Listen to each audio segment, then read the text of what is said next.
America అధ్యక్షుడు Donald Trump కుమార్తె Ivanka ట్రంప్ను లక్ష్యంగా చేసుకుని పన్నిన హత్య కుట్రను భద్రతా సంస్థలు భగ్నం చేశాయి.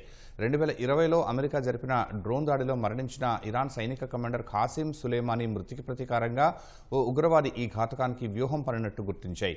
ఈ కుట్రకు పాల్పడిన నిందితుడిని ఇరాక్ జాతీయుడైన 32 ఏళ్ల మహమ్మద్ బాకర్ సాద్ దావుద్ అల్ సాదీగా గుర్తించారు.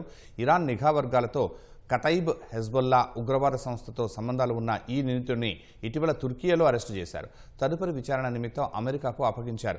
విచారణలో అతడు ఇవాంకాను లక్ష్యంగా చేసుకున్నట్టు అధికారులు గుర్తించారు. ఫ్లోరిడాలో ఇవాంకా నివసించే ఇల్లు బ్లూ ప్రింట్ కూడా నిందితుడి వద్ద లభ్యమైంది. ఇవాంకాను లక్ష్యంగా చేసుకోవాలని నిందితుడు ప్రయత్నిస్తున్న నేపథ్యంలో అరెస్టు కావడంతో ప్రమాదం తప్పిందని భావిస్తున్నారు.